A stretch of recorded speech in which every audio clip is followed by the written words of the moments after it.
This is R.J. Rushdoony, Easy Chair number 137, January the 2nd, 1987. This evening I'd like to begin by sharing with you a letter to the New York Times Book Review section, December the 14th, 1986. It comes from a very able writer, Leon Edel, E-D-E-L, and it has to do with Thoreau.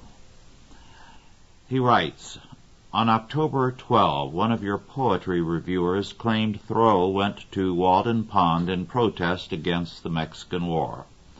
On November 9, a correspondent wrote that Thoreau went to write a book. Your reviewer rejoined that Thoreau said he wished to escape the desperate Oddfellow society with its dirty institutions. As long ago as 1970, I proposed the question, why did Thoreau really go to Walden Pond, in a pamphlet written for the American Writers Series of the University of Minnesota Press. Let me say parenthetically, it was an excellent pamphlet. I set aside Thoreau's own rationalizations about getting at the essentials of life, and examined his historical and psychological situation at Concord. There is a great deal of evidence that Thoreau was very much at odds with the townsfolk. Shortly before he built his Walden hut, he carelessly set fire to the woods near Concord, burning 300 acres. He was called a rascal and woods burner by the town. His high individualism and aloofness played a distinct role. There is no easy answer why Thoreau moved into his hut only a mile from his own home, which he visited daily during his Walden stay. One conclusion can be drawn. He was alienated from Concord. His gesture had significant consequences, including the writing of his masterpiece, Walden, a work that contained a great deal of fictionalized autobiography. All this is in my biographical pamphlet and my subsequent essay titled The Mystery of Walden Pond, published in my book Stuff of Sleep and Dreams, 1982. I feel your correspondents might have done quite a bit more reading before venturing casual half-truths about the making of a great American myth. End of quote. Well, Edel is rather kindly there, but the truth, as he states it, is an obvious one.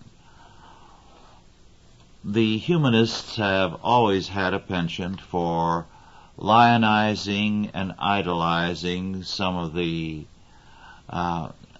major frauds of history, men like Emerson and Thoreau. Thoreau, while going back to nature at Walden Pond, was actually leaving the place first thing in the morning to go into town, to have breakfast, lunch, and dinner with Mama, to spend his time talking with the various ne'er-do-wells who hung around the general store and that sort of thing. He was far from the nature boy that some people have imagined him to be. Another item of interest, the Heritage Lectures. Not too long ago, in fact, on September 11, 1986, Russell Kirk gave the Heritage Lecture. His subject was 10 Conservative Books. It's a very sorry lecture, and it shows up the great weakness of Russell Kirk.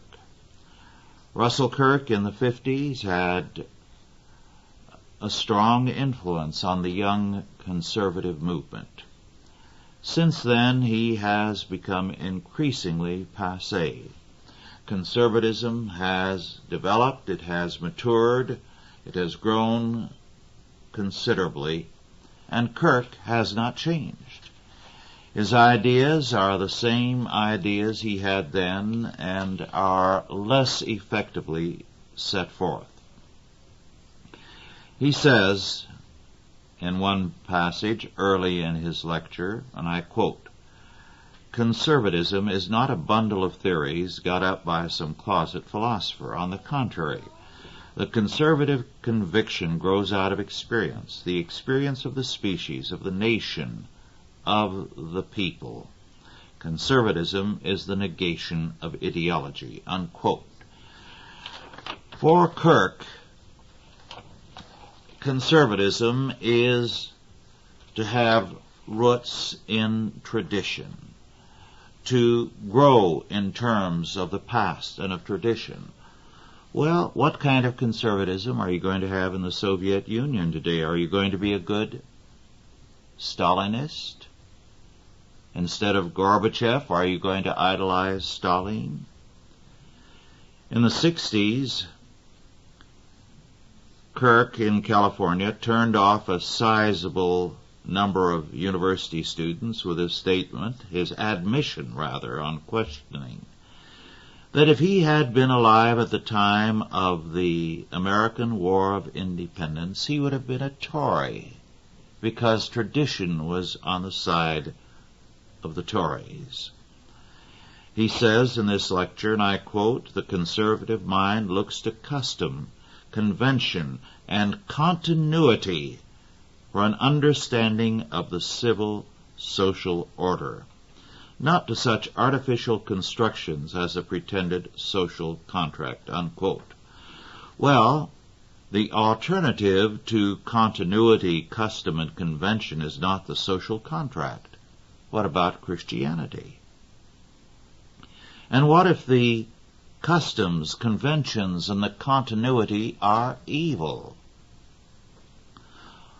If Russell Kirk were ruthlessly honest with his own position, he would have to admit that liberalism has custom, convention, and continuity on its side in the modern world and in the United States. Why isn't he a liberal? The simple fact is that Kirk does not deal with the heart of the matter. The 10 books he lists are of moderate importance. They're not great books. And they're not books that anyone in reading could come to grips with the issues of our time. At least one of the books would be a bad influence. Incidentally, almost as an afterthought, he does mention Christianity. He makes clear, of course, that anyone who's going to determine his position in terms of the Bible is not his cup of tea. The kind of conservatism Kirk represents is impotent. It cannot come to grips with the issues of the day because it wants continuity with the past. It wants to emphasize custom and convention, not faith. And that's the heart of the matter. Paul tells us that whatsoever is not of faith is sin. And any conservatism that builds on custom and convention, on tradition, on continuity, is sin. It's as bad as liberalism, because it is not of God. It is not premised on fundamental justice. What would conservatism espouse in India? In Africa? Would it be for cannibalism in some parts of Africa? What about China? To espouse that kind of conservatism is pitiful, and it is a revelation of impotence and sterility. Yet Russell Kirk is a professing Christian. He's not alone in holding to the faith and yet making it to all practical intent irrelevant in his life and thought. Most people are like that. Most church people do not relate the faith to politics, to business, to the everyday affairs of their world. Something struck me quite forcibly recently. I had to put the book down and wonder about this. I wish I knew more about the statement made. It was in a book published in England in 1985 by Dorset Press. The author, Gail R. Owen, O-W-E-N, Rights and Religions of the Anglo-Saxons. On page 124, we have an amazing passage. I had encountered a reference or two to this earlier, some time ago, but it was now that it struck me forcibly, quite dramatically. I quote, Redwald, we know, had been converted to Christianity on a visit to Kent. Adult baptism in the early days of English Christianity was an elaborate ritual spread over 28 days, unquote. 28 days, almost a month. Consider the implications of that. These early Anglo-Saxons in England were a rough, crude lot. They practiced many things that probably a lot of the good humanists wouldn't practice today. But they knew there was a difference between their paganism and Christianity. They knew that becoming a Christian was a major step, a serious step. 28 days. It meant a radical break with one's past. A time when you were baptized, signifying your regeneration, the cleansing of your sins, and the putting away of the past.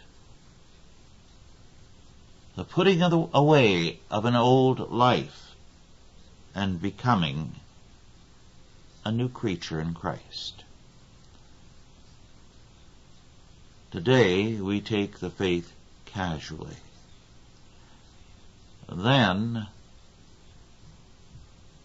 bad as we might call some of the practices of the early converts, the Anglo-Saxons, and other peoples as well, we would have to say, given what they were before their conversion, the change was a dramatic one.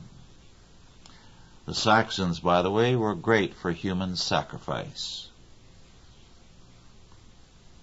They ended that when they became Christians. They had their faults. They had a lot of growing to do. But they took the faith seriously. That's more than their descendants do today. Just in the past week or two, I've had two people whom I don't know mail me Xeroxed copies of some news items. One of them I'm holding in hand has two articles on the sheet. U.S. Hispanic population grows by leaps and bounds, and the other, report whites to become minority.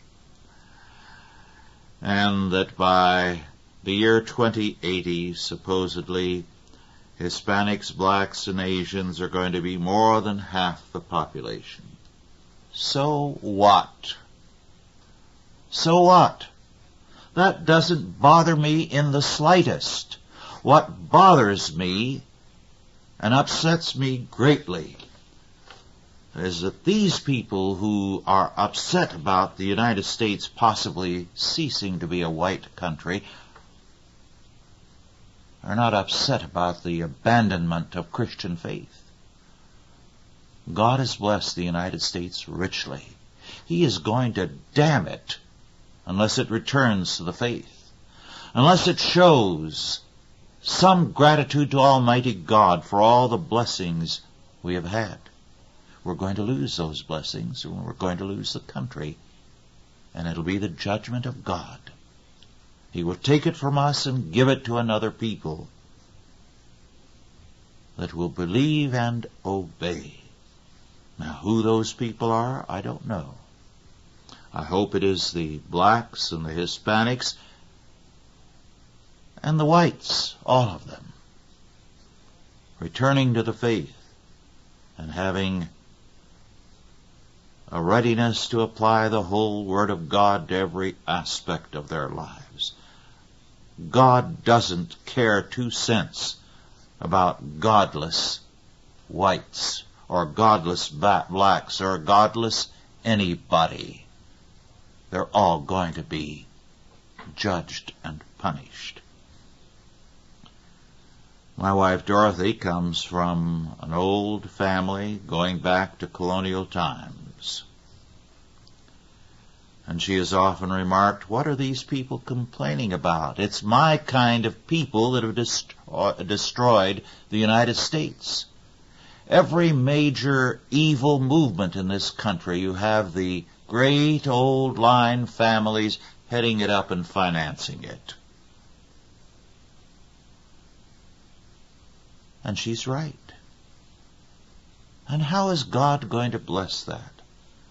How is God going to give the United States a good future, given that fact?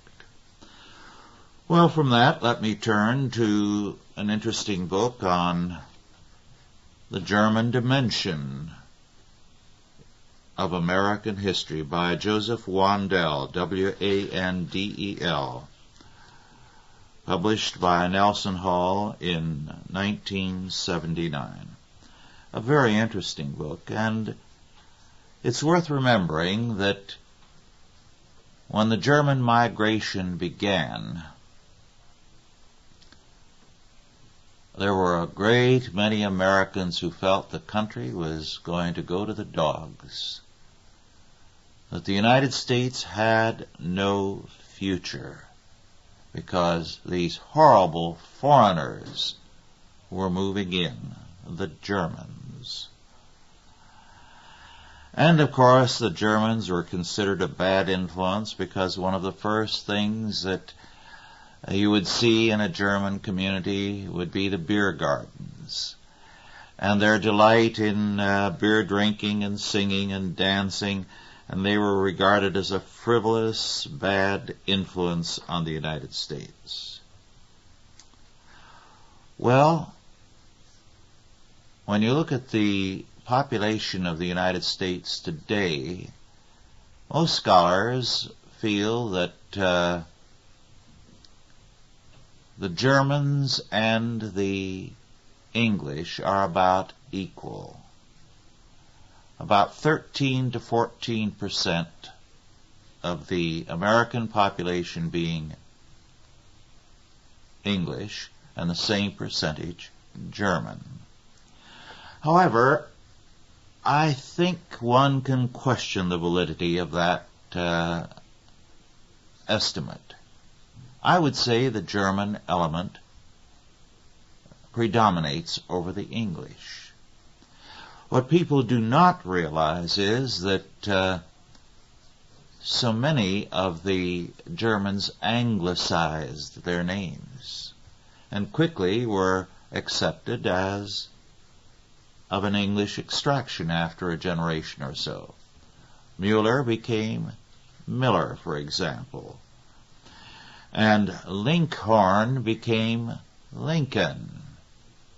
Abraham Lincoln's family background, his grandfather, who's German. Daniel Boone spoke Pennsylvania Dutch fluently, and his real name was Bohne in origin. The German element was very, very great. For a few generations, most symphony orchestras were overwhelmingly Germanic, as were the conductors. In fact, baseball was very heavily dominated for a time by Germans. Two very famous names were Babe Ruth and Lou Gehrig. And Babe Ruth and Lou Gehrig both spoke German very well and often talked German one to the other when they didn't want some of the Yankees on the team, the New York Yankees, to understand what they wanted to say. I'd like to read something from this book about one of the most colorful, one of the most interesting of the German baseball players. And I think a book could be written, a very delightful one, just on the German ball players, who when I was a boy were still quite numerous. That was in the days of Lou Gehrig and Babe Ruth, whom I saw play more than once. I quote, Hermann Germany Schaefer was another successful and very colorful baseball player. He was known for his refusal to take the national pastime seriously. Once, as a pinch hitter in the 1906 season, he stepped out of the batter's box and addressed the crowd. Ladies and gentlemen, you are looking at Germany Schaefer, better known as Hermann the Great, acknowledged by one and all to be the greatest pinch hitter in the world. I am now going to hit the ball into the left field bleachers. In spite of the jeers arising from the crowd, Schaefer did hit a home run into the left field bleachers on the second pitch. Let me stop to add parenthetically, another German did the same thing some years later, Babe Ruth. Said he was going to hit it into the stands and did. Well, to continue. Schaefer, moreover, rendered himself immortal in the history of baseball by being the first and last man to steal first base. The unusual feat occurred in the 1908 season in a game between the Detroit Tigers, Schaefer's team, and the Cleveland Indians. With Schaefer on first and Davy Jones on third, Sam Crawford came to bat in a late inning. Schaefer called for a double steal, but the Cleveland catcher hung onto the ball, and while Schaefer stole second, Jones stayed on first. Davy Jones recalls the sequence of events to follow. On the next pitch, Schaefer yelled, "Let's try it again," and with a blood-curdling shout, he took off from second base back to first base and drove in headfirst in the cloud of dust. He figured the catcher might throw to first, since he evidently wouldn't throw to second. And then I could come home same as before. But nothing happened. Nothing at all. Everyone just stood there and watched Schaefer with their mouths open, not knowing what the devil was going on. Me too. Even if the catcher had thrown to first, I was too stunned to move. But the catcher didn't throw. In fact, George Stovall, the Cleveland first baseman, was playing way back and didn't even come in to cover the bag. We just watched the madman running the wrong way on the base path and didn't know what to do. The umpires were just as confused as everybody else. However, it turned out there wasn't any rule against a guy going from second back to first, if that's the way he wanted to play baseball. So they had to let it stand. So there we were, back where we started, with Schaefer on first and me on second. He meant third. On the next pitch, darned if he didn't let out another war whoop and take off again for second base. But this time the Cleveland catcher evidently had enough, because he threw to second to get Schaefer, and when he did, I took off for home, and both of us were safe. What followed might be called the Schaefer decision.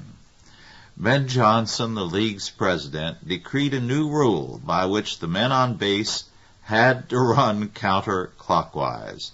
The game was saved, and no one could steal first base again. End of quote. Well, it's a delightful book, and it is interesting that in some areas, by the way, there were heavy German settlements. And, in fact, some dreamed of a German state. They openly spoke about this. And Texas was one of their goals. And a great deal of money was spent in settling in various areas. Missouri, of course, had and still has a tremendous German population. Well,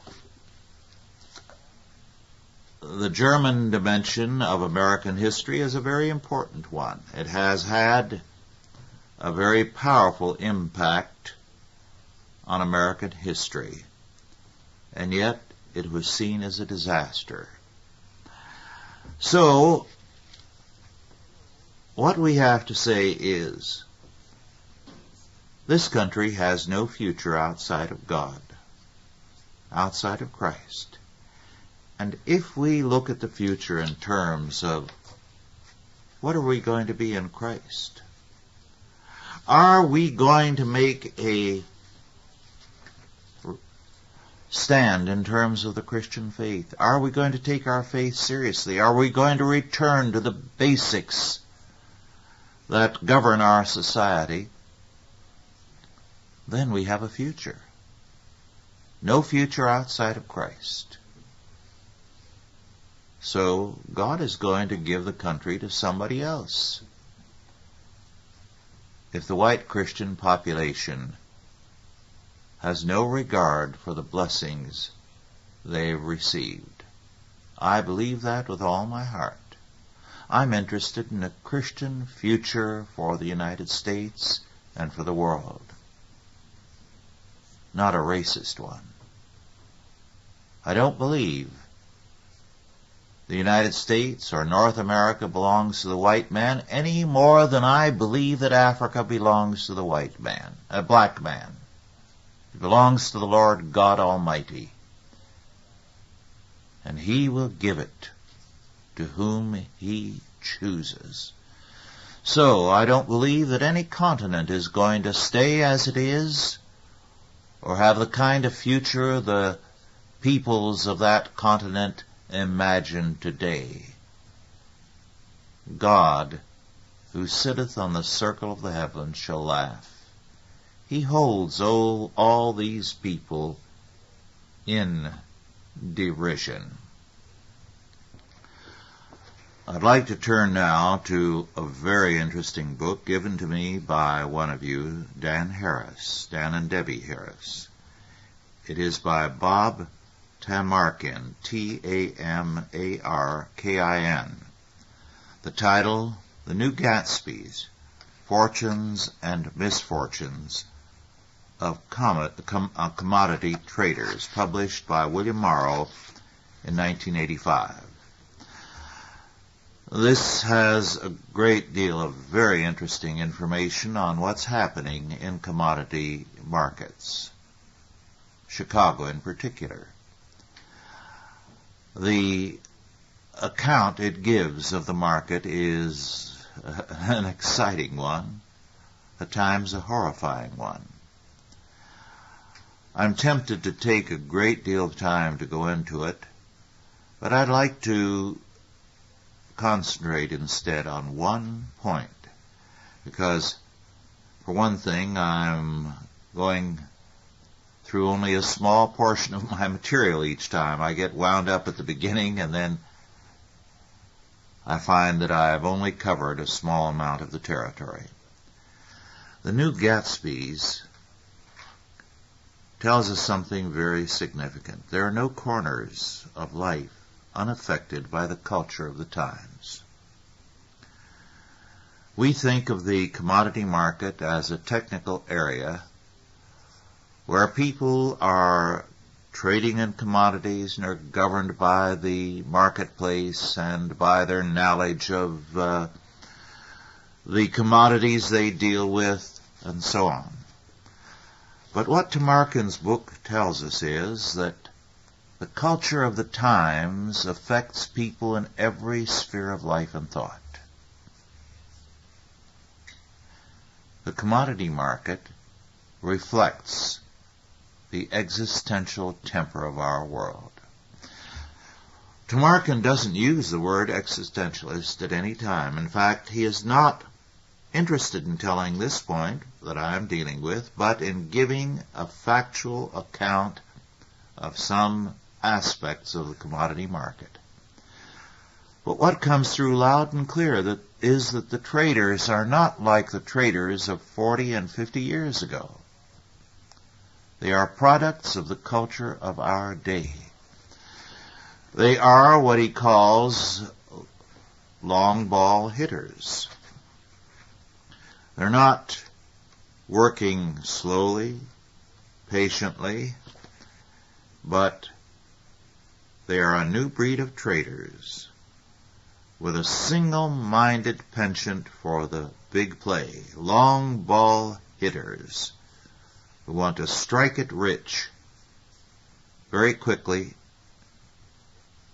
and in a dramatic way. They are existentialists. He tells how they spend money, these princes of the pit, some of whom feel that work is the curse of the masses. They spend money as though it were going out of style. One of them, after doing very well indeed,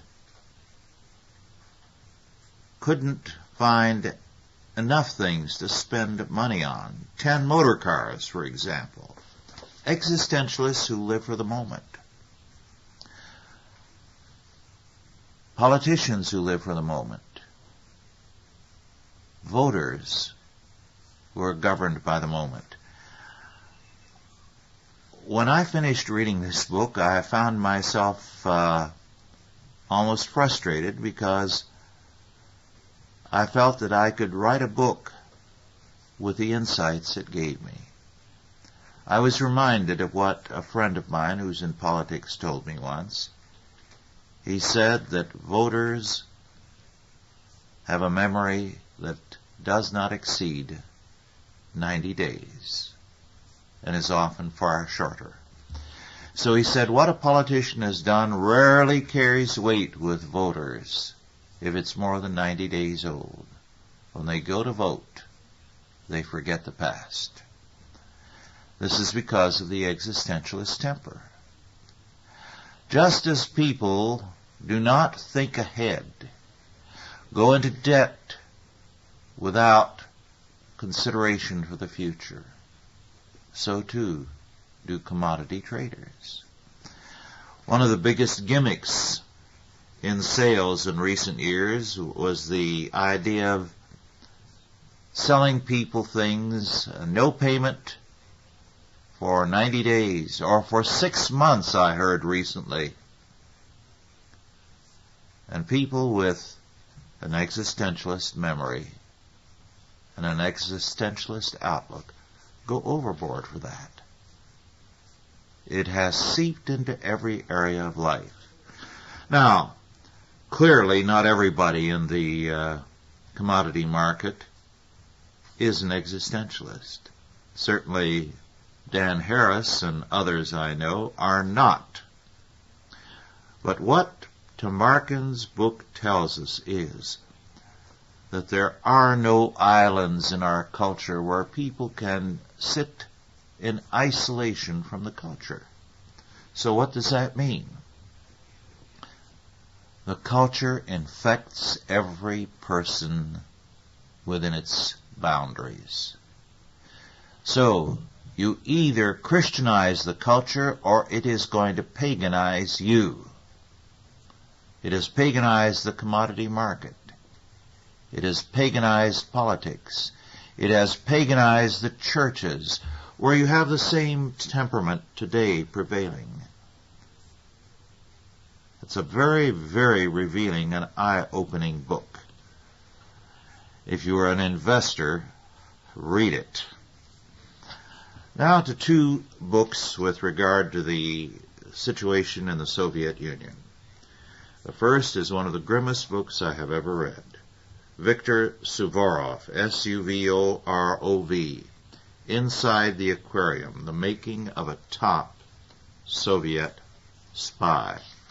Published by Macmillan in 1986 for $17.95.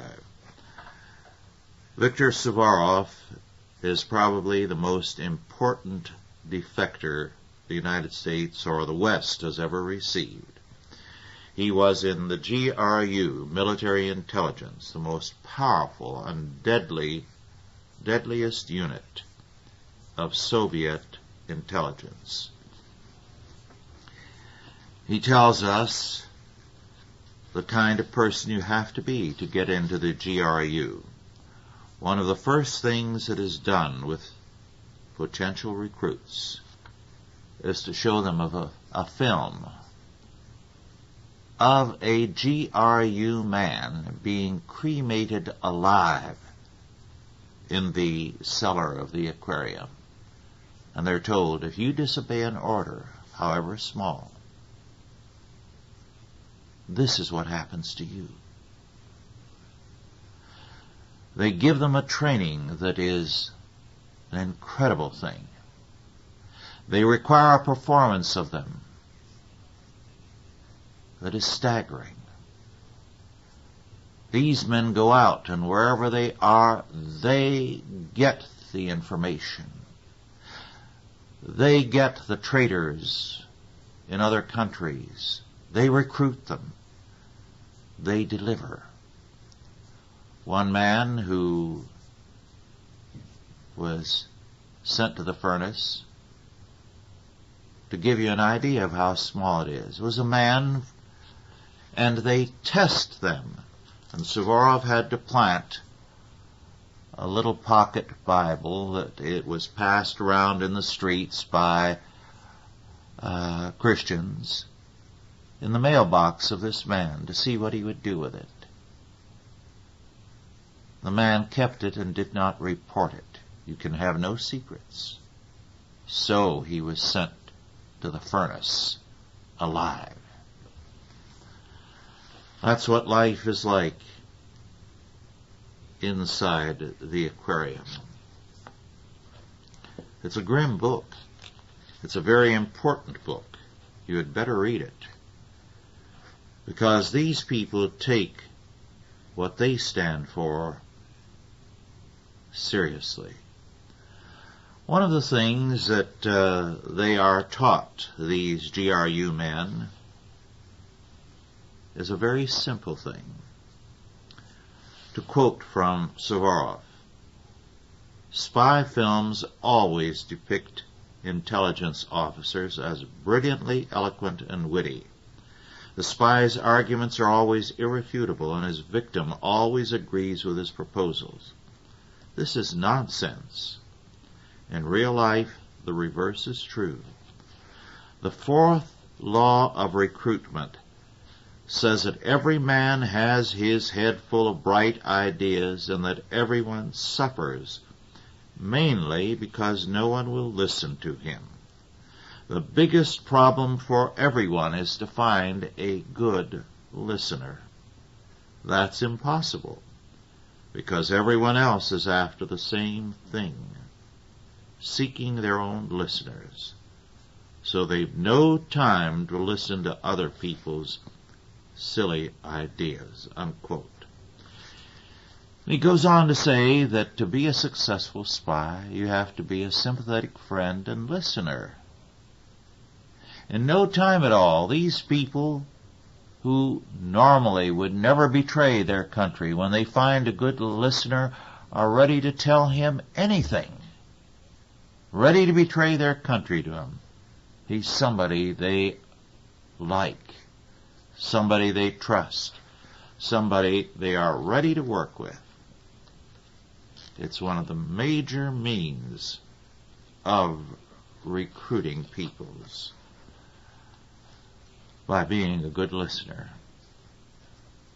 A lot of us could learn that lesson when it comes to recruiting people to their side. This is interesting also with regard to recruiting.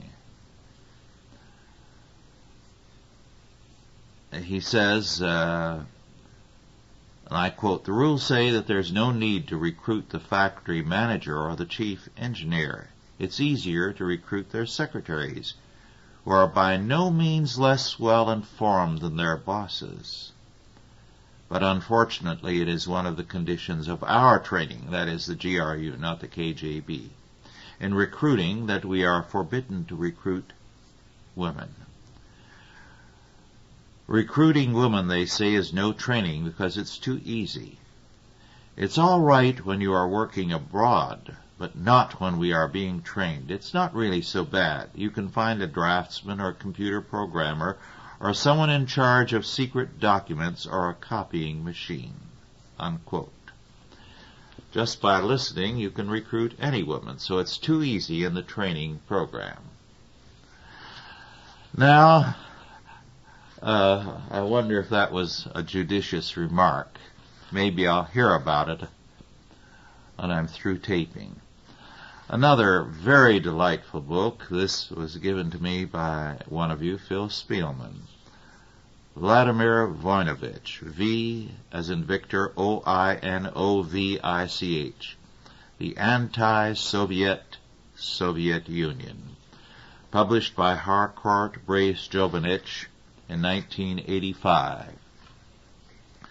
This is a thoroughly delightful book. Very humorous. He says, by the way, that the greatest anti-communist in all history was Joseph Stalin, because he killed more communists than any other single man. He killed them by the millions. One of the things Voinovich found trying was Americans when he came to this country. Their very radical ignorance, their stubborn ignorance, their insistence on viewing things in the Soviet Union in terms of things in the United States. Let me quote just a little bit. Once during our stay in the United States, my wife and I decided to visit a woman artist we knew. She lives with her husband, an engineer, and her 11 children on a farm because they can't afford to rent a house or a large apartment in the city, and they do not wish to live in a small apartment. Americans are spoiled. When I was a young man, I once rented a room in Moscow with a family like hers. The state had lavished a 4-room apartment on Kutuzov Prospect on that family of 13 people. Now, they had to be important people to get that. They rented out one of the rooms. "Aren't you all crowded in 3 rooms?" I asked them. "What do you mean?" said the woman of the house. "Two's a lot for us. Since we left our communal apartment, we're always stuffing ourselves into 1 room." But back to Americans. We were off to visit the artist, took a taxi, and spoke with the driver about one thing or another along the way. Taxicab drivers are talkative everywhere. Hearing our accent, the driver was naturally interested in where we were from. We told him. "Oh, Russia," he said with respect. "And how's life over there in Russia?" "What can I tell you?" I told him. "It's worse all the time." "Like here," said the driver. "Life's more expensive every month. 10 years ago this cab cost $4,000, and now it costs $9,000. And I can't even earn $3,000 a month." And I said, "Well, that's true, of course. But do you get your meat on ration cards, or do you have connections?" He didn't understand my question at first. But when he did, he said that he bought meat and all his other food in the supermarket nearest him. "So then imagine," I said, "that there was no meat, no canned food, no sausage, no frankfurters in your supermarket, or the next one, or the one in the next city." "Yes," said the driver, "I heard the Russians have problem with meat." "That's no fun. But in the end, you can always eat chicken." My wife and I began laughing to hear the driver sound like Marie Antoinette. The driver became angry with us and said that unlike Marie Antoinette, he was not cut off from real life. He knew a person could raise as many chickens as he wished. Chicken production was a very simple matter. The chickens hatch from the eggs and grow all by themselves. They just need feed. I tried to tell him about the Soviet agricultural system, in which nothing is ever simple, but he didn't want to hear about it. "What are you trying to tell me? What does the system have to do with it? Chicken farms cost next to nothing. You can build as many as you want under any system." And he was so convinced of this that I almost believed it myself. Well, we arrived at the house and were met by our hostess, who showed us her house. She had had the enormous 2-story house rebuilt to her own fanciful specifications, which had resulted in many corners, curves, and passageways, an innumerable number of rooms. Each of the 11 children had his own room. She and her husband each had a workspace, and there was their bedroom, a living room, and some other sort of room as well, and counting just bathrooms, there were 5, maybe 6 bathrooms. The children had all sorts of sports equipment, an Indian playhouse, a pony, and everything else you can think of. There was a swing fastened to the branch of a tall oak tree, and we had tea on the terrace. The children flew whistling over our heads on that swing. We sat, drank tea, and talked about life. I prefer that sort of simple conversation to all intellectual discussion. I asked our hosts if life was difficult for them. They said by and large it wasn't easy. A big house, all those children, so much to take care of, and they weren't millionaires, just ordinary people, middle class, as they say in America. Then they began asking us questions, and I gave them a brief account of my life, not intending in the least to astonish them, since my life story is, by Soviet standards, nearly humdrum. Well, he goes on to describe his life and the hostility to him when he began to disagree, the attacks by hoodlums and so on, put up to it by officials. And yet, he says, the woman of the house did not understand what he was saying, to make it brief. She said, "How could you live like that? Why didn't you appeal to your government?" Her elder daughters, college students, began to laugh. They were embarrassed, as children of that age often are, by older people's stupidity. But I didn't laugh. I thought her question reasonable, and I explained what sort of government we have, and how it responds to that sort of appeal. "Then you should have taken them to court," she said. One daughter began ridiculing her outright. "All right, I understand," she said. "Maybe the courts aren't the same as the government, But after all, he could have written to the newspapers and appealed to public opinion. Why are you laughing at me? Don't interrupt. I may be old and stupid, and maybe I don't understand a thing. I've never seen governments like that. I haven't read newspapers like that. I didn't know that there were courts like that. But if it's pointless to appeal to them all, in the end you could still go outside and shout, "Hey everybody, what's going on here?" We who were raised in the Soviet system sometimes find these remarks by Western people ridiculous. Sometimes they irritate us. How can people be so naive? But I don't see anything to get angry about. Yes, they are naive. Yes, they can't imagine our life even when they make an honest effort. But there are also those who do not even try. Unquote. Well, that's the way the book starts. It's a masterpiece, and you ought to read it. It's an amazing book. Very humorous, with a wry humor at times, and very revealing at the same time, both as to what they are in the Soviet Union and what we are. Interesting, too, he knew Brezhnev's daughter, Galina.